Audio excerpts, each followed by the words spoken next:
pokoknya tidak berusaha untuk tidak tertarik dengan tawaran-tawaran yang lain. Saat itu 2000-an 2000-an. Lek background jenengan apa Mas Wawan? Background-nya ikip keguruan. Sajane Lah ya apa jurusane? bahasa Inggris. Malah niku Bahasa malah Inggris. artinya itu Lah iki kan asli bahasa Jawa, nulis Jawa itu lho. maksudnya niku ngeten. Ada Kok jatuh cinta ke spiritualitas iki ya apa ceritanya? kata-kata menginspirasi dari Cak Yusril, adiknya Cak Nun. Nggih. Pindah ke rumah itu. Sekarang Mas Awan berusaha mengembangkan lokal genius. Maksudnya apa yang kita pelajari, kita hayati, kita renungkan dalam keseharian, ya itulah yang kita tulis. Lah klondo oleh ilmu anyar ta Itu ilmu wartawan, Mas. Ilmu wartawan itu kan tahu sedikit tentang banyak hal. Ya. Tahu sedikit tapi tentang banyak hal. Ngomong pendidikan ya bisa tapi sedikit. Ngomong tentang budaya, politik, keagamaan bisa sedikit-sedikit. Enggak mendalam. Berbeda ya, kurang mendalam. Berbeda dengan dosen akademisi itu. Kalau digambarkan kan piramida terbalik. Jadi tapi isone teori lho Mas, lek dosene rata-rata teori lho, ya, mergo maca apa. pengetahuannya ini loh, pengetahuannya ini. Aku protes lek dirone dosen kemeruh ya. Wong dosene ora roh. Masine kok ora iso teori saide digawa ngalor ngidul ngono to ya. Itu maksudnya dalam hal pengetahuan atau teorinya tadi kan Nggih. terbalik kan. Guyon ya. Mengetahui banyak hal gini. Nah, tapi kalau ilmunya memang kalau kegiatan apa? Saya dulunya wartawan. Ya ini kayak Dharma ini. Nggih. Tadi malam itu enggak tahu. Ketika ada alumni wartawan termasuk Pak Giri, kemudian saya dipanggil di Daulat, dianggap orang yang paling sukses. Iki lebih ya, padahal secara sukses ukurannya kalau ekonomi ya tentu saya jauh dengan mereka. Tetapi kalau dalam konteks kekaryaan itu akhirnya saya yang jelas dipanggil untuk menceritakan itu. Nah, dalam konteks menulis ya sebenarnya teorinya tulislah apa yang Anda kuasai dan apa yang Anda sukai. Misalnya itu sebenarnya. Apa yang Anda kuasai dan apa yang Anda sukai. Saya pernah masuk yang kuasai kan. Pernah dalam hal ini tadi mengatakan pada seorang guru TK yang kemudian dia ada tawaran, artinya ada permintaan untuk menulis banyak hal, ada pertanian, peternakan, ada kesehatan, macam-macam. Terus saya bilang enggak usah Mbak, sebaiknya karena Anda guru TK, maka yang dekat dengan dunia yang Mbak itu adalah dunia parenting atau pendidikan gitu. Nah kemudian guru TK tadi itu akhirnya itu tadi fokus ke itu dan kemudian melanjutkan S2, ditawari dosen UIN tidak mau. Nah ternyata akhirnya nulis buku ini tadi parenting dan pendidikan. Dari nulis itu tadi kemudian dia ada peluang yang kemudian dia daftar mengalahkan profesor dokter segala macam katanya. Asesor pusat sama asesor provinsi. Jadi dia pegang asesor pendidikan sekolah-sekolah itu untuk pusat Kemendikbud dan provinsi Jawa Timur. Guru TK ini tapi ini. Ya akhirnya datang ke rumah saya. Wah terima kasih Mas Awan telah padahal saya cuma tadi itu. Awalnya ya tulislah apa yang Anda kuasai dan Anda sukai. Nah sebelumnya tawaran banyak tapi ini tidak didalami gitu kan. Yang tadi itu pertanian, mau peternakan, kesehatan atau apa, yang itu hanya kan banyak karena punya relasi, punya agen, akhirnya nulis apa aja, pokoknya ada penerbitnya. Waktu itu hanya gitu. Nah akhirnya itu dasarnya itu memegang ya kata-kata. Iya, karena itu tadi itu akhirnya dia terus sekarang kan asesor itu kan lebih dekat dengan pendidikan, termasuk awalnya juga parenting karena anak-anak itu. Buku-bukunya seputar itu. Jadi Mas Wawan sendiri itu kalau nulis buku 87 buku itu Mas, yang paling terkesan tuh buku yang mana Mas Wawan? Kalau yang kategori yang awal-awal itu sebenarnya teorinya itu gini. Itu namanya Cermin Hati, judulnya buku. Cermin Hati. Ya, Cermin Hati dari penerbit 3 Serangkai. Iya. Sebenarnya itu merupakan semacam bunga rampai yang saya dikasih masukan oleh teman saya almarhum Mas Wiji Pamito Rahayu, pelukis ya. Wiji Jadi Pamito kalau Rahayu. menulis dalam konteks waktu atau wartawan itu kan nanti dibatasi oleh waktu Deadline. bukan soal deadline ya, tapi soal timingnya. Jadi Oke. misalnya PHBN atau PHBI atau bermuatan dengan Hari Besar Agama atau apa misalnya itu. Nah, tetapi tidak disebutkan tentang waktu, isinya tadi itu. Jadi misalkan tentang Isra Mi'raj, misalnya tentang hijrah, misalnya tentang apa saja. Itu kemudian yang tidak berkaitan dengan bentuk penulisan wartawan kan aktual yang hangat kan yang dimuat kan. Artinya kalau bentuk yang lalu udah, nah ini esensinya gitu. Sehingga dari situlah kemudian akhirnya semacam tulisan, kumpulan tulisan bunga rampai entah isi entah artikel Cermin nanti jiwa. cermin hati Oh, cermin hati. Iya. Jadi nggak akan out ya. Kalau Iya, kalau nah, Ma'rifat Jiwa sendiri, Mas, Ya, ada ndak itu pergolakan gitu? iya, ya itu tentu apa namanya tadi yang di awal Ma'rifat Jawa. yang di awal bahwa apa yang kamu hayati, kamu lakukan, kamu jiwai, ya itulah yang ditulis. Nah, kemudian waktu itu ceritanya itu saya ya istilahnya dalam konteks pergolakan atau pencarian ya man arofa nafsahu faqad arofa. Faqad arofa. Artinya barang siapa menemukan dirinya maka mengenal Tuhannya. Tuhan. Lha kuwi ibaratnya padha karo apa jenenge? Golek dom. Jenenge Jerami. dom Jerami. ning kene Tumpukane jangan ning kene jerami itu tadi itu. Wah, itu kan ya ayat. Tetapi kuncinya ketulusan. Jadi dari berbagai perjalanan itu dan misalnya akhirnya saya dipertemukan dengan beberapa orang yang misalnya ketika ngobrol barusan saya datang, beliau nyindir, wah ini yang barusan makan melon. Kebetulan saya barusan dari teman perempuan saya, teman-teman.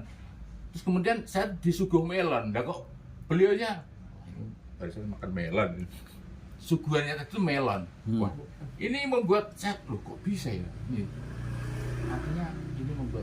Nah, kemudian ketemu lagi dengan teman senior yang dalam konteks dunia spiritual.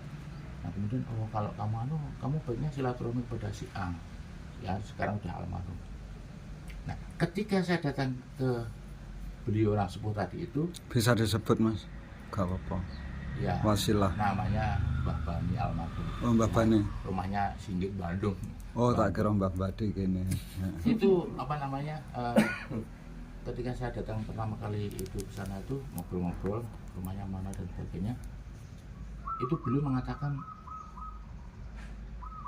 sampean iku sore jagat nulis sing bantu tugasnya ulama. Padahal saya hari-hari nulis itu, Pak. Hari-hari nulis. Kok beliau tahu? Nah ini kemudian saya berusaha untuk sering ke silaturahmi untuk beliau. Nulis artikel.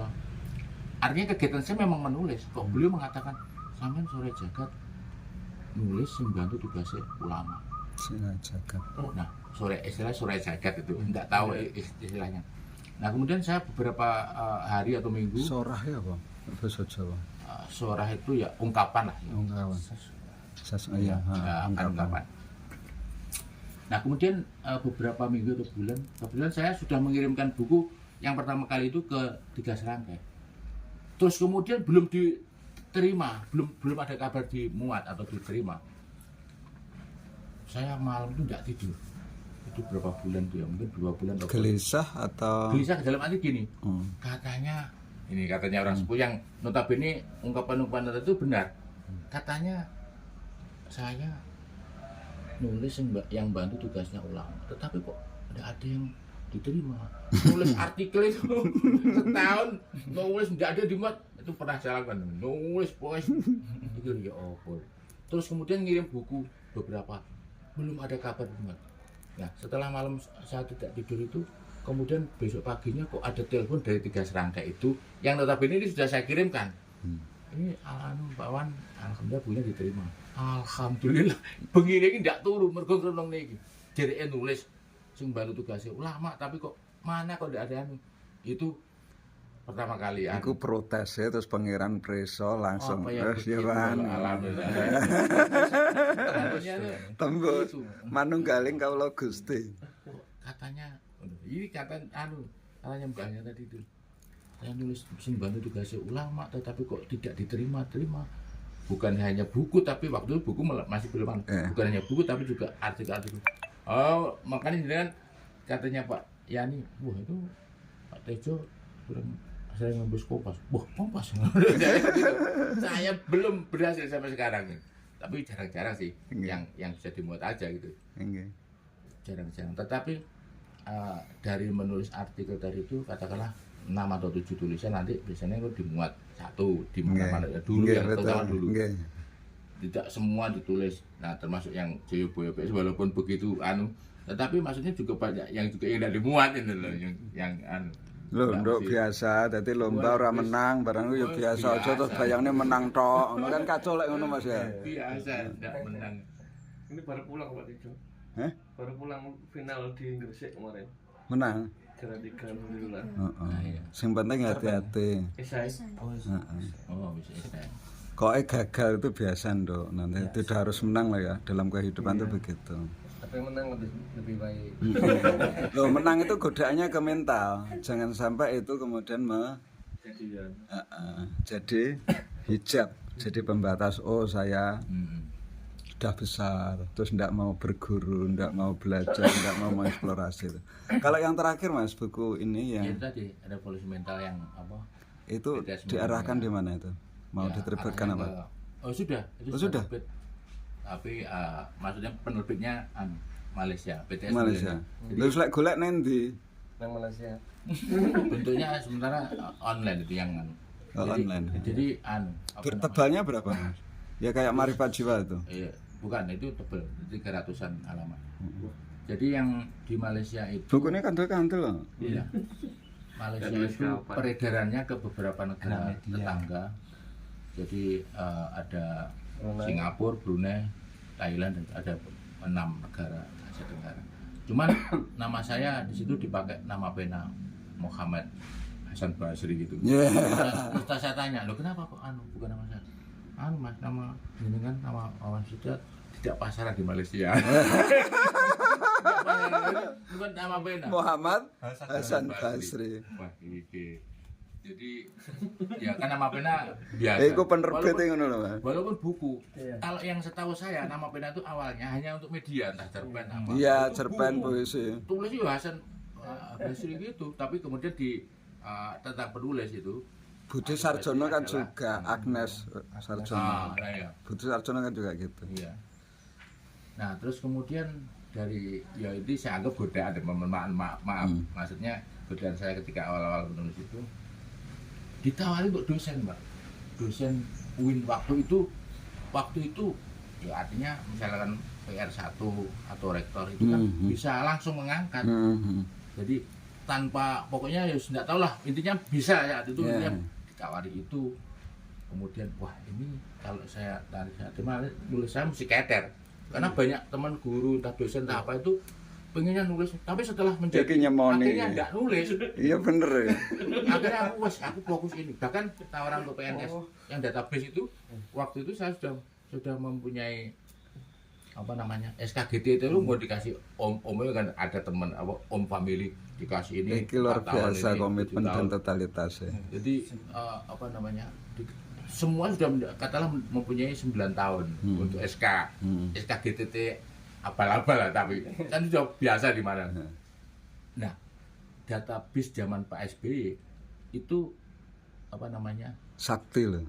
Kalau mempunyai SK itu karena 4 tahun atau 4 tahun setengah, langsung diangkat PNS. Langsung diangkat tahun 2007. 2000, iya 2007, betul. 2009. Intinya gitu. Wah, ini kok yuk keder lagi kalau aku gitu. Kalau saya terima, yuk keder lagi. Akhirnya sudah fokus inilah, bismillah. Nah, kelebihan dan kelemahan menulis itu mungkin Pak Tejo. Karena yang lain entah itu enggak berani ataukah saya konyol dalam hal ini, enggak tahu lah. Konyol. Ya, konyol mungkin. Jadi dampaknya atau kelebihan dan kelemahannya. Kalau ada kan buku itu ada sistem jual beli putus, ada yang royalti 6 bulan sekali, Mbak. 10% dari harga jual itu royalti. Secara umum rata-rata 10%. Nah, yang Pramudia Anantatur bisa sampai 17,5% ya. Tapi itu 6 bulan sekali dari harga jual. Secara umum begitu. Nah, saya ada yang 12,5%. Tetapi itu kecil. Nah, teman tetangga saya itu distributor 40% fee-nya dari penerbit tadi. Bukan jauh. Jadi kalau pengen kaya, ya jadilah pedagang. Jadilah marketing ini tadi. Kalau bisa jadi penulis, penerbit sekaligus pedagangnya. Barang siapa menguasai pemasaran, maka dia menguasai dunia, kan artinya gitu teorinya. Barang siapa menguasai pemasaran, maka dia menguasai dunia. Kanjeng Nabi sendiri mengatakan 9 dari 10 itu masuk dari surga dagang itu karena pedagang. Dari 9 dari dagang itu bisnis. Kalau konteksnya materi kan gitu. Tapi saya konteksnya menulis dari itu. Karena itu jadi ngene Mas, jenengane nulis kayak panggilan jiwa ngono ya, roh ngono ya. Mungkin gitu. Artinya berusaha begitu Pak Desi. Artinya berusaha. Jadi semua yang datang di luar dunia itu saya menangkap godaan ngono ya. Tadi itu maksudnya bahasanya begitu. Makanya luar itu, biasa ya. Itu kalau yang lain Saiki bojone barane iso nampa apa ora ngene. Nah, itu makanya itu kalau untuk orang lain mungkin ya berat. Berat. Makanya kelebihan dan kelemahan itu ketika tadi itu ada jual putus, mungkin ketika itu ada pertama awal-awal jual putus, saya menulis 2 buku, yang 2 buku kan agak tebel, kemudian ditawari penerbit, ini masalah dijual putus atau royalti? Saya tanya, karena hutangnya sudah sak gulu, karena kayu tadi itu kan anunya tuh kelemahan dari Nah, kalau jual putus berapa Pak? Ini biasanya kami itu 1 buku ya 3 juta. Loh, kalau ini 2 buku berarti 6 juta. Iya. Oh, istri saya tahu ditarik AP itu tadi. Loh, ya mohon maaf Mbak, ini bukan 6 juta. Berapa Mbak? Ini saya tawarkan 25 juta. Jadi saya langsung bilang gitu, karena bapak ibunya pedagang. Saya enggak tahu tentang ilmu ini tadi. Seandainya diteruskan ke saya mungkin 6 juta tadi itu 2 buku 6 juta. Terus akhirnya istri saya tadi ngomong, wah ini saya tawarkan 25 juta. Loh, kok mahal banget Mas? Enggak, soalnya ini isinya bagus, ini bla bla tentang Jawa.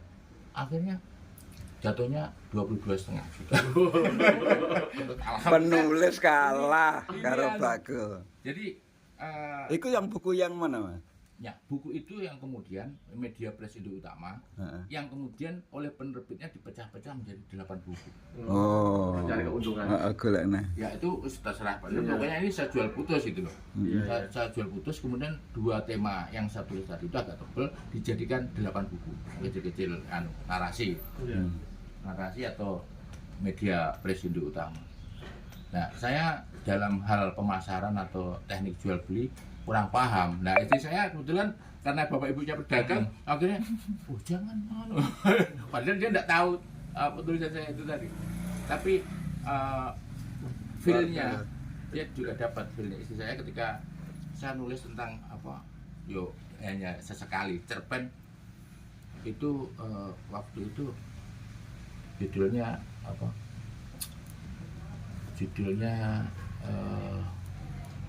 lupa, cerpen di Jawa Pos. Bukan ini diterima Mas, kalau ini enggak dilap bener. Ini saya tadi tuh feel-nya ya, wah ini diterima. Wis mancing ya.